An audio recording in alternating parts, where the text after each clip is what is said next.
믿음에서 승리하고 믿음 안에서 굳건하게 서서 담대하게 살 수 있는 사람은 언제나 어떤 사람이냐? 다니엘처럼 위기에 직면할 수 있도록 하나님의 말씀에서 답을 찾아야 될 줄 믿습니다. 다니엘 9장 1절부터 10절, 구약성경 1247쪽입니다. 다 찾으신 줄 알고 오늘 이 아침 우리에게 주시는 하나님의 말씀입니다. 우리 다 같이 한 목소리로 합독해 올리도록 하겠습니다. 메대 족속 아하수에로의 아들 다리오가 갈대아 나라 왕으로 세움을 받던 해에 곧 그 통치 원년에 나 다니엘이 책을 통해 여호와께서 말씀으로 선지자 예레미야에게 알려주신 그 연수를 깨달았나니 곧 예루살렘의 황폐함이 70년 만에 그치리라 하신 것이니라. 내가 금식하며 베옷을 입고 재를 덮어쓰고 주 하나님께 기도하며 간구하기를 결심하고 내 하나님 여호와께서 기도하며 이르기를 크시고 두려워할 그 하나님 주를 사랑하고 주의 계명을 지키는 자를 위하여 언약을 지키시고 그에게 인자를 베푸시는 이시여, 우리는 이미 범죄하여 배역하며 행악하며 반역하여 주의 법도와 규례를 떠나싸우며 우리가 또 주의 종 선지자들이 주의 이름으로 우리 왕들이 우리의 고관과 조상들과 온 국민에게 말씀한 것을 듣지 아니하였나이다. 주여, 공의는 주께로 돌아가고 수치는 우리 얼굴로 더러움이 오늘과 같아서 유다 사람들과 예루살렘 거민들과 이스라엘에 가까운 곳에 있는 자들이나 먼 곳에 있는 자들이 다 주께서 쫓아내신 각국에서 수치를 당하여 싸우니 이는 그들이 주께 죄를 범하였음이니이다. 주여, 수치가 우리에게 돌아오고 우리의 왕들과 우리의 고관과 조상들에게 돌아온 것은 주께 범죄했음이니마는 주 우리 하나님께는 긍휼과 용서하심이 있사오니 이는 우리가 주께 배역하였음이오며 우리 하나님 여호와의 목소리를 듣지 아니하며 여호와께서 그의 종 선지자들에게 부탁하여 우리 앞에 세우신 율법을 행하지 아니하였음이니이다. 아멘. 우리가 오늘 본문 말씀 다니엘서 9장 1절부터 10절까지 가지고 말씀을 나눌 은혜의 제목은 무엇이냐면 다니엘의 영적 각성입니다. 다시 저를 한번 따라해 주시기를 바랍니다. 다니엘의 영적 각성. 한 번만 더 합니다. 다니엘의 영적 각성. 네, 저와 여러분이 영적인 각성이 이루어지는 은혜의 시간이 되어지기를 주의 이름으로 축복합니다. 다니엘서 9장 1절부터 10절까지 말씀을 읽었는데요. 특별히 제가 성지순례를 다녀오면서 원복음이라는 생각을 참 많이 하게 되어졌습니다. 우리가 참 교리화되어져 있는 신앙과 또 갈릴리 예수 그리스도의 전하시는 말씀, 이 둘 사이의 문제를 이제 상당히 새벽마다 그리고 또 말씀을 보면서 고심하고 있는데, 그래서 산상수훈을 한번 설교를 했으면 좋겠다라는 생각을 가지고 있었습니다. 그런데 이것은 3월로 밀고 3월 달부터 시작하기로 밀고 2월 이제 2주간이 남았는데 이 2주간 동안 창출민수 삿사망을 우리가 공부했는데 이것을 어떻게 적용할 건가 하는 것을 우리가 훈련하는 필요가 있겠다라는 생각이 들어서 오늘 다니엘서 9장 1절부터 10절까지 말씀을 이제 보았습니다. 여러분, 창출민수 삿사망 그러면 그 색깔이 무슨 색인지 아시죠? 무슨 색이에요? 초록색이잖아요. 그죠? 창출민수 삿사망, 줄을 바꿔서 데라느이잖아요. 그 다음에 위에 노란색이 뽕뽕뽕, 그 다음에 또 밑에는 빨간색이 착착착 붙는 거 다 기억납니까? 머리에 넣으셔야 합니다. 이걸 머리에 넣으시는 게 좋습니다. 자, 그렇다면 다니엘은 어디에 속합니까? 창출민수 삿삼왕에 속합니까? 데라느에 속합니까? 데라느에 속합니다. 그죠? 이거 알아야 된단 말입니다. 항상 설교를 들을 때마다 성경을 볼 때마다 이 성경의 위치가 이 시대가 어느 때인가를 딱 봐야만 그 메시지, 그가 담고 있는 메시지를 우리가 정확하게 이해하고 우리가 정확하게 은혜를 받게 되어지는 것입니다. 그러기 위해서 우리가 훈련을 했는데요. 자, 대라는은 창출민수 사사왕과 다른 것이 있습니다. 무엇입니까? 포로 이전, 포로 이후, 이것이 다르다라는 말씀을 드렸습니다. 자, 그렇다면 이 다니엘서는 포로 이후의 시대에 기록되어져 있는 책이죠. 자, 그 다음엔 또 하나 우리가 짚고 넘어갈 것이 있습니다. 뭐냐면 선지서는 17권인데 17권 중에서 이 5권이 대선지서고 12권이 소선지서인데 이 다니엘은 소선지서에 속합니까? 대선지서에 속합니까? 네. 할렐루야. 대선지서에는 이 두 사람 사람으로 얘기하겠습니다. 두 사람이 있는데 이 4사람 중에 2사람은 포로 이전에 예언한 사람이고 2사람은 포로 이후에 예언한 사람입니다. 다니엘은 어디에 속합니까? 포로 이후. 예, 에스겔과 다니엘. 예. 포로 이전은 이사야서와 예레미야. 할렐루야. 우리가 할렐루야를 참 많이 쓰지 않습니까? 이 할렐루야가 가이드가 얘기하는데 뭐 다 알고 있는 얘기는 하지만 할렐이라고 하는 얘기는 무슨 얘기냐면 찬양하라입니다. 찬양이라는 뜻이고 할렐루가 붙으면은 명령어입니다. 할렐루 그러면 찬양하라입니다. 야는 뭡니까? 하나님을 찬양하라. 이게 할렐루야입니다. 우리 할렐루야 그러면 인사가 아니라 우리 다 뭐라고요? 하나님을 찬양하라 그러는 것이죠. 다른 사람한테 시키는 게 아니라 나에게 내 영혼아.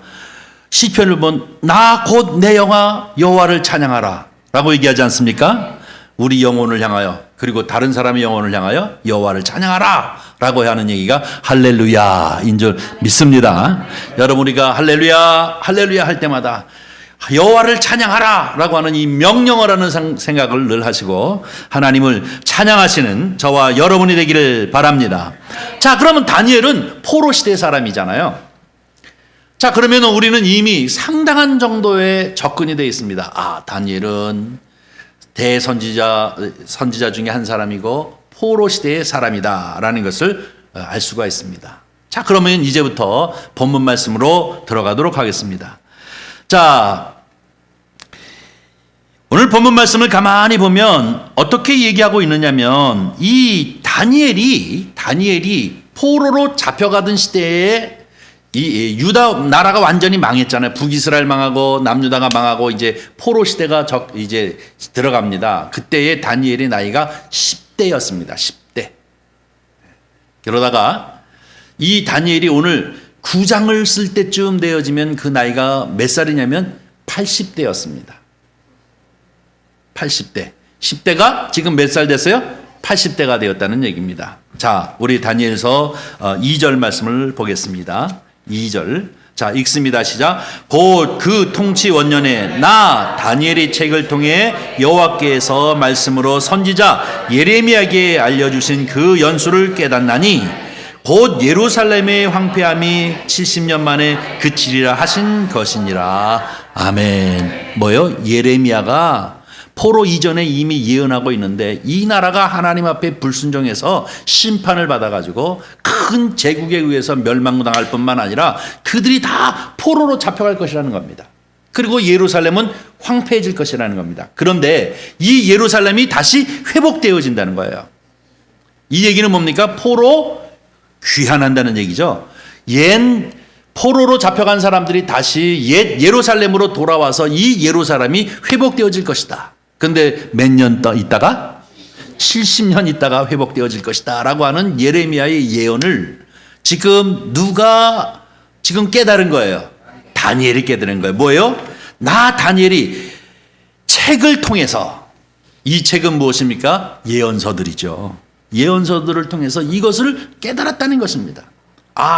70년 후에 이 나라가 회복되어질 것이구나 하는 것을 깨달았다는 것입니다. 그러면 다니엘은 왜 이 책을 꼼꼼히 들여다볼 수 있는 상황이 되어졌는가? 어려운 시기이기 때문에 그래요. 왜 어려운 시기냐? 1절 보겠습니다. 1절. 메대 족속 아수에로의 아들 다리오가 갈대아 나라 왕으로 세움을 받던 첫 해에 라고 표현하고 있는데요. 이 얘기는 뭐냐면 다니엘이 포로로 잡혀갔던 그 제국은 바벨론입니다. 근데 바벨론이 지금 어떻게 해요? 망하고 있는 상황이에요. 그리고 뭐요? 메대 파사가 새로운 제국을 이루게 되어지면서 그때 왕이 누구냐? 다리오가 되어졌다는 거예요.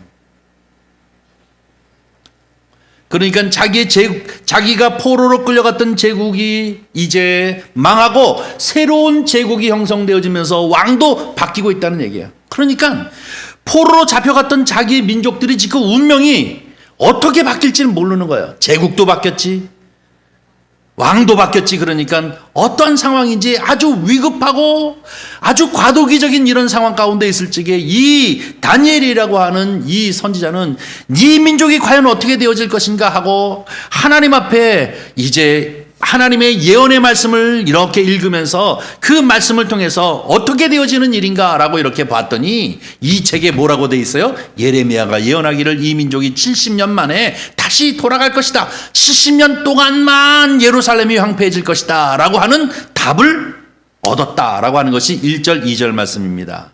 맞습니까? 네, 맞습니다. 그러다 보니까 지금 다니엘이 몇 살이 됐냐? 80대가 되어졌다라는 것입니다. 여러분 다니엘서를 보면은 알겠습니다만은 다니엘은 평생 동안 오직 하나님만을 바라보며 산 사람이고 오직 믿음으로 산 사람입니다. 여러분 잘 알잖아요. 다니엘 어떤 사람입니까? 그 다니엘의 세 친구뿐만 아니라 다니엘도 변함없이 어떠한 위협이 온다 할지라도 사자굴에 들어갔다 할지라도 굴하지 아니하고 하나님만을 믿고 하나님만을 의지한 사람이 바로 다니엘인 줄 믿습니다. 다니엘은 하나님을 믿는 믿음의 사람들, 어느 시대를 막론하고 어느 시대의 사람이건 막론하고 어느 지역의 사람이건 막론하고 하나님을 믿는 믿음의 사람들은 부러움의 대상이 다니엘입니다. 나도 어떻게 저렇게 대쪽 같은 믿음을 가지고 평생을 흔들리지 아니하고 살 수 있을까 하는 생각이 여러분 들지 않습니까? 나도 다니엘과 같은 믿음을 주시옵소서. 그래서 심지어 자식을 낳으면 이름도 손 다니엘 뭐 이렇게 이름 지는 거 뭐예요? 다니엘 같이 그놈 좀 살았으면 좋겠다 하는 마음 때문에 이름도 그렇게 지는 것 아니겠습니까?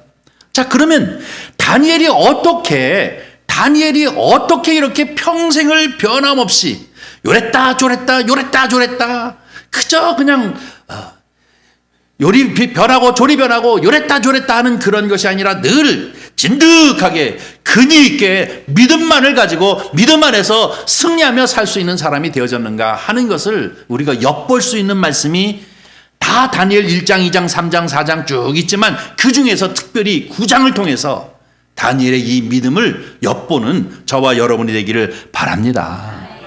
오늘 본문 말씀을 통해서 이 다니엘의 영적 각성이 이루어지게 되어지는 그 이유 중에 하나를 우리가 깨닫게 되어지는데 그 하나가 뭐냐면 말씀을 깨닫고 그 말씀을 붙잡고 살아가는 삶을 사는 사람이 다니엘인 줄 믿습니다. 오늘 1절과 2절을 보지 않습니까? 그가 지금 과도기에 처해 있는데 자기의 생명뿐만 아니라 자기의 가문의 생명뿐만 아니라 이미 포로로 잡혀왔던 이 유다 민족이 앞으로 운명이 어떻게 되어질 건지 모르는 이 등하불명 상태에 있는 이 상황에서 그가 하나님 앞에 가슴을 조이면서 이거 어떻게 해야 되느냐, 위기의 순간에, 어려움의 순간에 자기 민족이 어떻게 되어질지 모르는 한치의 앞을 내다볼 수 없는 이러한 상황 가운데 그가 해결책으로 받는 것은 무엇이냐면 하나님 말씀을 들여다보는 거예요. 이게 다니엘다운 믿음을 가진 그러한 역사라는 사실을, 그러한 이제 인품이라는 사실을 저와 여러분은 이 아침에 깨닫기를 주의 이름으로 간절히 축원합니다. 여러분, 우리가 예수 그리스도를 믿는 믿음 안에서 살아가는 사람으로서 때로는 어려움을 있을 때가 많이 있어요. 어째 예수 그리스도를 믿는 믿음의 사람들은 늘 판판대로만 걷습니까? 이런 어려움도 부닥치고 저런 어려움도 부닥칩니다. 그러나 그럼에도 불구하고 다니엘처럼 흔들리지 아니하고 언제나 오뚜기처럼 발딱발딱 일어서서 하나님 영광을 위하여 복을 누리며 살아가는 사람은 어떤 사람이냐? 다니엘처럼 그런 위기가 직면할 때일수록 정신을 바짝 차리고 하나님 말씀을 들여다보면서 거기에서 답을 얻는 사람이 승리하는 사람인 줄 믿습니다. 성도들을 보면 답답할 때가 참 많이 있어요. 평상시에 평온할 때는 성경을 열심히 읽어요. 창세기, 출애굽기, 레위기, 민수기. 또 뿐만 아니라 큐티도 하고 또 통독도 하고 열심히 성경을 읽고 그럽니다. 근데 문제는 뭐냐면 위기가 닥쳤을 때의 문제라요. 그렇게 평상시에는 잘 읽던 성경을 자기가 위기가 닥치고 어려움이 닥칠 때는 그냥 팽개쳐버리고 사람 쫓아다니잖아요. 누구한테 위로를 얻을까? 누구한테 도움을 청할까? 심지어는 어느 정도입니까? 성경을 내팽개치는 것 정도뿐만 아니라 사람을 쫓아다니는 정도뿐만 아니라 점집에 가서 점도 한번 봐야 되겠다 그래가지고 점 보러 다니는 사람도 있어요. 집사 평신도 뭐 그냥 그럭저럭 이해 집사님 혹은 또 권사님들도 점집에 가면 현수막이 걸렸대잖아요. 장로 권사는 50% 할인. 농담으로 누가 얘기했겠지만 이게 문제입니다. 예수 그리스도를 믿는 사람은 이 다니엘처럼 초질관 변함없이 믿음에서 승리하고 믿음 안에서 굳건하게 서서 담대하게 살 수 있는 사람은 언제나 어떤 사람이냐? 다니엘처럼 위기에 직면할 수 있도록 하나님의 말씀에서 답을 찾아야 될 줄 믿습니다. 얼마나 위기입니까?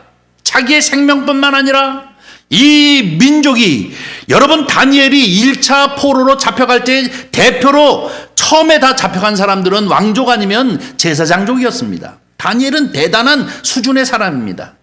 이 사람의 고민은 자기 하나의 생명의 문제가 아니라 가문의 문제가 아니라 전 민족을 가슴에 품고 있는 사람인데 이 민족이 과연 어떻게 되어질 것인가 하는 이 위기 가운데 있을 때 이 과도기적인 상황이 있을 때 그가 무릎을 꿇고 찾은 것은 뭐냐면 하나님의 말씀으로 답을 찾은 줄 믿습니다.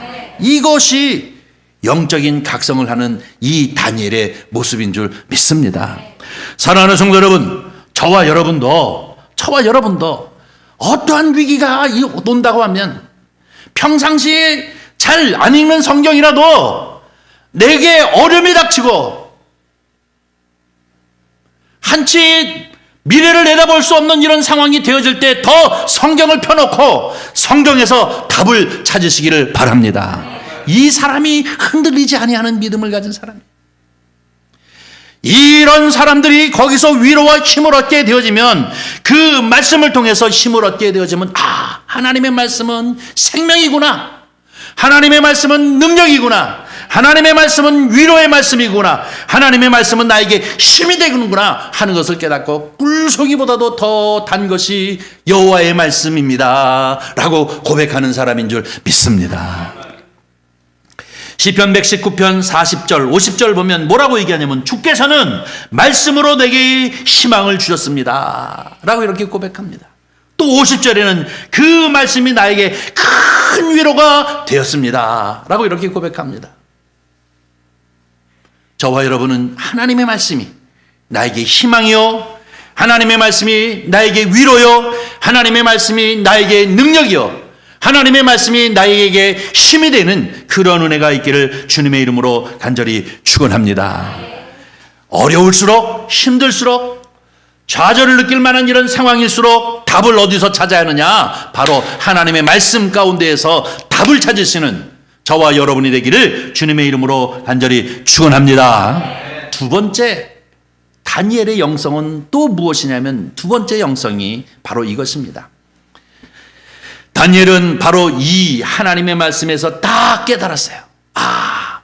예레미야 선지자를 통해서 이 예루살렘의 황폐함이 70년 만에 회복되어진다라고 하는 사실을 깨닫습니다.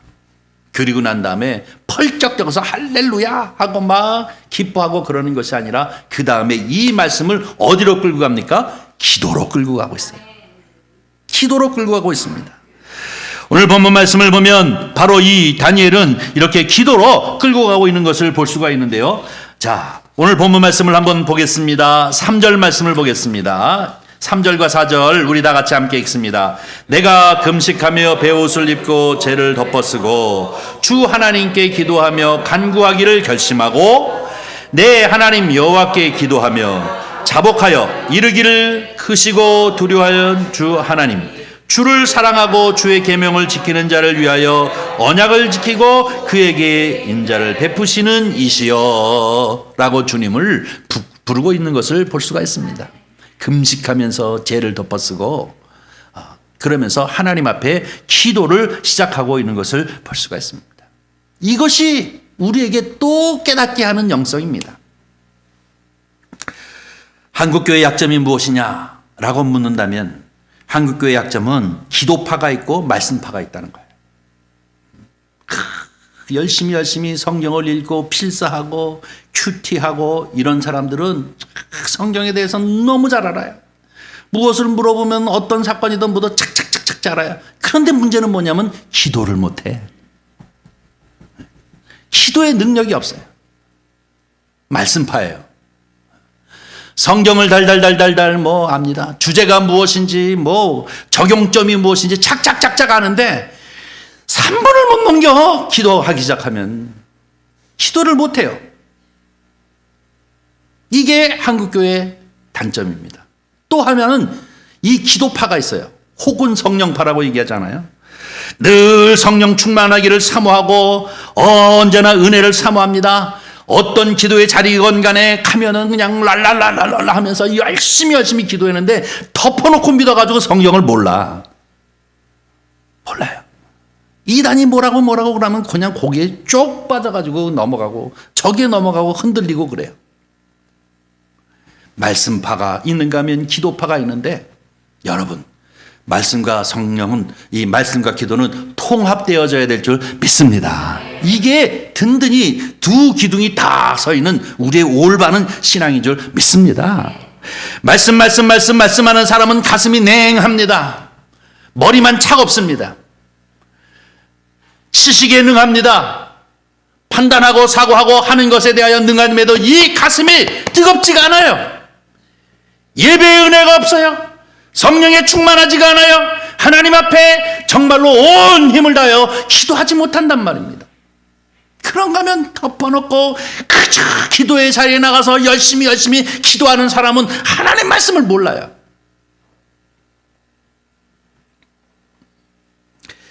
같이 순례를 하는 사람들 중에서 여성 목사님들이 몇 명 계신데 진짜 말도 안 되는 질문을 막 가이드한테 해야 되는데 내가 옆에서 얼굴이 막 뜨거워지더라고요. 와, 저 양반은 성경을 어떻게 본 거야? 왜 이렇게 말도 안 되는 걸 자꾸 물어보고 있지? 하는 생각이 드는데 왜? 근데 기도만 했다 그러면 뭐 남자 목사님들 그냥 다 제껴놓고 그냥 막 그렇게 하는데 성경을 몰라. 그럼 어떻게 되는 거? 어떻게 하라는 얘기입니까? 다니엘다운 영성이 있는 사람은 이유는 무엇이냐? 말씀과 그 말씀을 붙잡고 기도로 연결할 줄 아는 사람이 다니엘인 줄 믿습니다.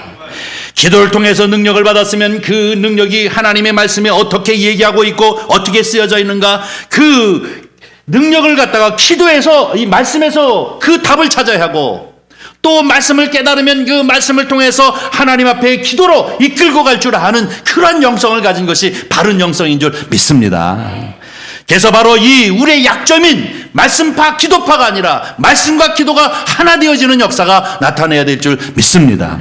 우리 선한이웃교회는 하나님 말씀에 충만하고 그 말씀이 어떤 상황에서 어떻게 전해져 있고 이 말씀의 메시지가 나를 향하여 오늘 어떻게 말씀하시는가 하는 것을 아멘하고 깨달을 뿐만 아니라 이 말씀을 붙잡고 주님 앞에 나아가 기도하여 능력을 힘입고 또 기도하여 확신을 갖고 기도하여 이제 하나님의 역사를 경험하는 저와 여러분이 되기를 주의 이름으로 간절히 축원합니다. 이것이 다니엘의 영성입니다.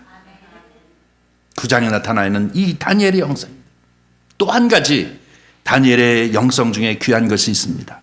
오늘 본문 말씀 보면 분위기가 이상해요. 우리 다시 3절 한번 보겠습니다. 다시 3절만 보겠습니다. 시작. 내가 금식하며 베옷을 입고 죄를 덮어쓰고 주 하나님께 기도하며 간구하기를 결심하고 라고 얘기했는데요. 금식하고 베옷을 입고 죄를 덮어쓰고 라고 하는 것이 너무나 무거워요, 분위기가. 여러분 36년 동안 이 일본 사람들한테 우리가 짓눌리고 수탈당하고 그러다가 45년 8월 15일 날 해방되어졌을 적에 그때 금식하면 죄를 덮어쓰고 기도하는 사람이 있을까요? 다 난리가 나잖아요. 그냥 대한독립 만세 만세, 그냥 뭐 이쪽 골목 저쪽 골목에서 다 난리 나고 만세 만세하고 환호하지 않았겠습니까? 그런데 이상하게도 지금 여기 얘기하고 있는 이 3절 4절뿐만 아니라 5절로 넘어가 볼까요? 5절 6절까지 읽습니다. 시작. 우리는 이미 범죄하여 패역하며 행악하며 반역하여 주의 법도와 규례를 떠나 싸우며 우리가 또 주의 종 선지자들이 주의 이름으로 우리의 왕들의 우리와의 고관과 조상들과 온 국민에 말씀한 것을 듣지 아니하였나이다. 뭐예요? 기뻐하기보다는 회개하고 있어요. 자복하고 있어요. 이게 다니엘의 영성입니다. 가만히 인생을 살다 보면 저도 느끼는 게 많은데요. 여러분 우리나라 보면은 세월호 사건이 탁 터지니까 온 매스컴마다 전문가, 뭐 물의 전문가, 뭐 배 전문가, 뭐 무슨 전문가들이 나와서 탁 저마다 다음부터는 이런 일을 하기 위해서 수평을 잡는 뭐 배 뭐 어들 어떻게 해야 된다는 둥 뭐 어떻게 된다는 둥 아마 이거는 이래서 이럴 것이니 앞으로 이런 사고가 나오지 않게 해서는 배를 어떻게 만들어야 된다는지 아니면은 또 배 나이를 넘어서 가지고 또 이렇게 잘못 변형을 시켜 가지고 이랬다는 둥 전문가들이 떠들면서 얘기하기를 이렇게 하기만 하면 다음부터는 이런 일 안 일어날 거다. 그런데 또 뭐예요? 이태원 말도 안 되는 일이 또 터지잖아요. 그런데 이 일이 한두 번이 아니에요. 제가 살아온 생애도 보면은 무지하게 많아요. 삼풍백화점이 폭삭, 이 전문가들이 와바바바바바바박 떠들었지만 다 뭐 온갖 제가 얘기했지만 안 돼요. 성수대교 폭삭, 이것도 전문가들이 막 난리쳤지만 안 돼요. 말도 안 되는 일이 퍽석퍽석 일어나요. 왜 그럴까요? 근원적인 문제를 해결하지 않았기 때문에 그래요. 그 앞에서는 겉모양만 이렇게 바꿔놨지만 더 근본적인 문제가 해결되어지지 않았기 때문에 근본적인 해결 문제가 되어지지 않았기 때문에 또 왕창 또 큰일이 또 펑 터져가지고 다 패닉 상태에 빠져버리고 이게 이럴 수가 있을까 하면서 계속 이루어지는 것이 우리가 경험하고 있는 이 사회 아닙니까? 다니엘은 지금 이 위기의 상황에서 말씀의 답을 얻고 기뻐해야 할 것이지만 기뻐하지 못하고 그는 도리어 죄를 뒤집어쓰고 베옷을 입고 주님 앞에 기도하기를 결심하고 주님 앞에 나가 이 민족의 죄를 회개합니다. 이게 바로 근본적인 문제를 해결하는 것인 줄 믿습니다. 다시 말하면 유다 민족이 하나님의 말씀에 어긋나서 하나님의 말씀에 순종하지 않아서 이렇게 심판을 받아가지고 다른 민족에게 점령당하고 포로로 잡혀가서 70년 있다가 하나님의 은혜로 다시 회복하고 돌아오게 되는데 우리가 이 근본적인 문제를 해결하지 아니하면 또 망하게 될 것이라는 것이 너무 자명하다는 거예요. 다니엘이 보기에. 그렇죠? 그 얘기예요. 지금 자명하다는 거예요.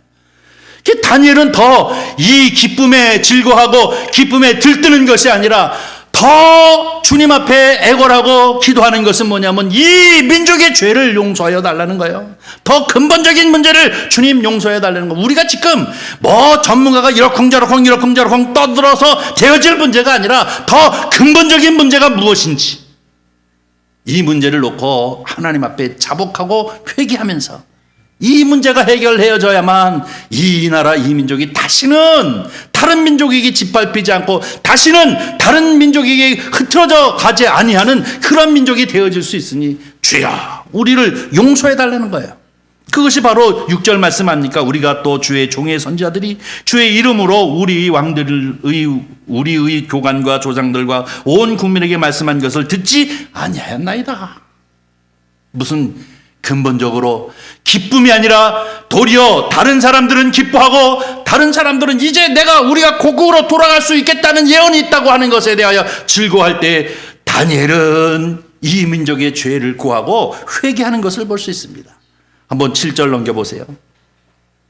우리 다 같이 한번 읽습니다. 7절 시작. 주여 공의는 주께 돌아가고 수치는 우리 얼굴로 돌아오미 오늘과 같아서 유다 사람들과 예루살렘 거민들과 이스라엘이 가까운 곳에 있는 자들이나 먼 곳에 있는 자들이 다 주께서 쫓아내신 각국에서 수치를 당하여 싸우니 이는 그들이 주께 죄를 범하였음이니이다. 아멘. 근본적인 죄의 문제를 주님 앞에 토로하면서 이 문제가 해결되어지지 아니하는 한 제2의, 제3의, 제4의 이 포로로 잡혀갈 수밖에 없습니다. 라고 이것을 깨닫고 주님 앞에 자복하며 회개하는 것이 다니엘이 가진 영성인 줄 믿습니다. 저와 여러분도 이러한 영성이 있어야 합니다. 이러한 영성이 있어야 합니다. 자, 말씀으로 문제를 해결할 뿐만 아니라 이것을 기도로 끌고 와서 하나님 앞에 더 근본적인 문제들을 주님 앞에 회개할 줄 아는 것, 이것이 바로 다니엘의 훌륭한 신앙의 모습입니다. 쭉 내려가 보면 9장 13절 말씀도 제가 이제 뽑아놨는데요. 하나 더 읽습니다. 시작. 모세 율법에 기록된 대로 이 모든 재앙이 이미 우리에게 내려싸오나 우리는 우리의 죄악을 떠나고 주의 진리를 깨달아 우리 하나님 여호와의 얼굴을 기쁘게 하지 아니하였나이다. 이게 바로 회개입니다. 사랑하는 성도 여러분, 어떤 문제가 생기면 이 문제의 답을 알고 그리고 또 기도할 때에 항상 이 근원적인 문제를 주님 앞에 내어놓고 기도할 줄 아는 지혜로운 이 다니엘과 같은 영성, 이 각성을 할 줄 아는 그러한 성도님들이 되시기를 주의 이름으로 간절히 축원합니다. 그 표면적인 부분, 뭐 어쩌고 전문가들이 떠든 이 표면적인 부분들, 이것이 문제가 아니라 더 근본적인 문제가 있기 때문에 이렇게 표출되어져 있는 것이구나 하는 것을 생각하고 하나님 앞에 가지고 나와서 하나님 앞에 기도하면서 자복하며 회개하는, 그래서 다음 제2의 제3의 제4의 문제들이 있지 아니하고 하나님의 샬롬의 은혜가 저와 여러분 가운데 넘치는 그러한 역사가 있기를 주님의 이름으로 간절히 축복합니다. 한 가지만 더 하겠습니다. 한 가지 이 말씀을 통해서 우리가 또 깨닫게 되어지는 이유는 뭐냐면 다니엘은 남의 탓을 하지 아니하고 내 탓이라고 생각했습니다. 여러분, 이 5절 말씀 한번 보겠습니다. 5절을 보면은 뭐라고 얘기하고 있냐면 5절 6절입니다. 5절 6절 읽습니다. 시작. 우리는 이미 범죄하여 배역하며 행악하며 번역하며 주의 법도와 규례를 떠나 싸우며 우리가 또 주의 종 선지자들이 주의 이름으로 우리의 왕들의 우리의 고관과 조상들과 온 국민에게 말씀 것을 듣지 아니했나이다. 여기서 뭡니까? 우리는 누가 표현되어지고 있습니까? 다니엘도 그 여기에 속해 있습니다. 그렇죠? 저들이 아니래요. 우리, 나를 포함한 이 모든 민족이라고 하는 남의 탓이 아니라 내 탓입니다.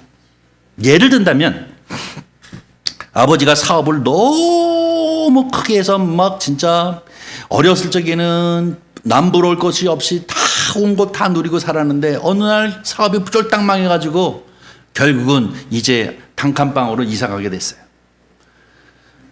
그러면 그렇게 행복하게 여러 가지 온갖 부귀를 누리고 있던 그 아들이 단칸방에 딱 이사를 가게 되어지면 이렇게 되어진 죄가 누구 탓이에요? 아들 탓인가요? 누구 탓이에요? 아버지 탓이에요. 아버지 탓. 따지고 보면은 아들은 그렇게 문제가 없어요.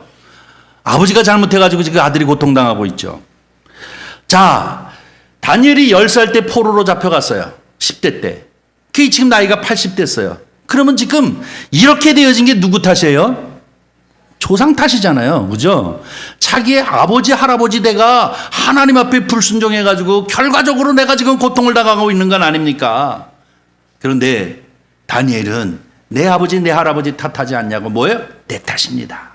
나를 포함한 우리 모두가 하나님 앞에 범죄하였으므로 이렇게 되었습니다. 라고 이렇게 고백하고 있는 것이 5절, 6절에 우리라고 하는 것으로 표현되어지고 있는 것을 볼 수가 있습니다. 간단하게 얘기하면 여러분도 느끼겠습니다만 다 느끼면서 말만 안 할 뿐이지, 우리 대한민국을 뭐라고 표현하고 있냐면 요즘 뭐 연애공화국이니 무슨 공화국이니 뭐 이렇게 얘기하는데 요즘은 뭐냐면 남의 탓 공화국이라고 그래. 왜 이렇게 남의 탓만 해요? 전 정부가 어떻고 전 정부가 어떻고, 그럼 어떡하자는 얘기예요. 그래서 똑같아요.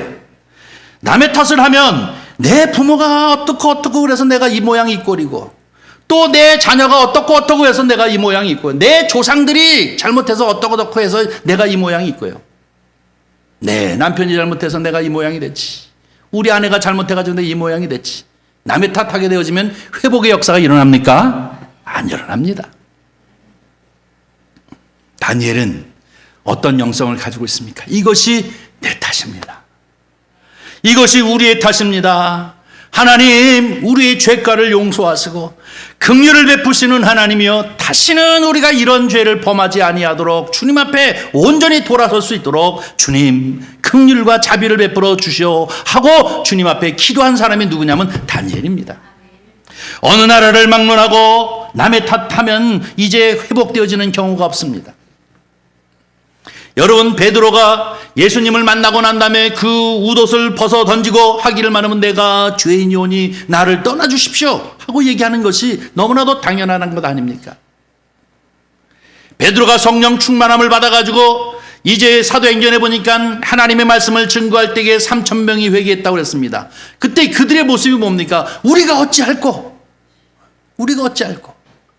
하나님의 말씀 앞에서는 논리적으로 네 탓 내 탓이 아니라 바로 내 탓이군입니다 라고 고백하는 것이 너무나도 정상적인 것입니다.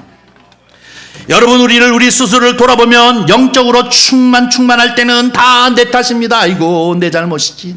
내가 기도 못한 것 때문에 그렇지. 내가 충성하지 못해서 그렇지. 그런데 여러분, 은혜 떨어지면 어떻게 돼요? 남의 탓이에요. 저 집사님 때문에 그냥 교회가 이렇게 됐어. 저 권사님 때문에 그렇게 됐어. 똑같아요. 이것은 어디를 막론하고 다 똑같습니다. 나라가 회복되어지기 위해서는 우리가 모두 다 내 탓으로 여기며 나의 가슴을 치고 회개해야 될 줄 믿습니다. 교회가 은혜가 떨어지면 내가 기도하지 못하고 내가 주님 앞에 충성하지 못했습니다. 내 가정이 회복되어지지 못하면 이것은 곧 내가 기도하지 못한 탓입니다. 내가 눈물 흘리지 못한 탓입니다 라고 내 탓이요 하고 주님 앞에 나아갈 때 거기에 회복의 역사가 있고 치유의 역사가 있고 부흥의 역사가 나타나게 되어지는 줄 믿습니다. 가족 식구끼리 네 탓이야 해결 안 돼요. 그 집은 죽어도 해결 안 돼요. 더 망하면 망했지. 그러나 내 탓이지. 내가 잘못한 탓이, 내가 게으른 탓이지, 내가 노력하지 않은 탓이지 하고 내 탓으로 여길 때 거기에 비로소 치유가 시작되는 거 아니에요. 거기에 비로소 은혜가 있는 것 아닙니까? 거기에 비로소 하나님의 역사가 나타나게 되어지는 줄 믿습니다. 오늘 우리에게 주신 이 다니엘서 9장 1절서부터 10절 그 이후에도 마찬가지입니다만 다니엘의 영성은 무엇이냐? 말씀을 통해서 찾을 답을 얻을 줄 알고 그 답을 가지고 주님 앞에 기도로 연결할 줄 알고 기도를 통해서 자기의 근본적인 민족의 문제를 내 탓으로 여기고 회개할 때에 결국은 그 민족이 회복되어지고 또 그 나라가 회복되어지고 또 그 가정이 회복되어지는 역사가 있을 줄 믿습니다. 오늘 우리는 이 아침 이 말씀을 통해서 저와 여러분에게 주시는 메시지가 무엇일까요? 저와 여러분도 다니엘처럼 영적인 각성을 할 줄 아는 그러한 성도님들이 되시기를 주님의 이름으로 간절히 축원합니다. 기도하겠습니다. 자비로우신 아버지 하나님, 주님의 은혜와 사랑 감사합니다. 이 주일 아침 주님 존전 가운데 나올 수 있도록 은혜 베푸시고 기쁨으로 감사함으로 설렘으로 주님 존전 가운데 나와 그 성호를 찬양하며 예배하게 하시니 정말로 감사드립니다. 아버지 하나님, 다니엘서를 통하여 우리에게 허락하신 이 말씀이 우리에게 생명이요 능력이요 또 믿음이 되게 하시고 우리의 기도의 제목이 되어지도록 주님 축복하여 주시옵시며 지혜가 되게 하여 주시옵시사. 내 가정 때요 내 교회 이 나라 하나님 회복되어지고 하나님께서 부어주시는 복을 누리는 귀하고 귀한 민족, 귀하고 귀한 가정들이 되어지도록 축복하여 주시옵소서. 우리 구주 예수님의 이름으로 기도하옵나이다. 아멘. 아멘.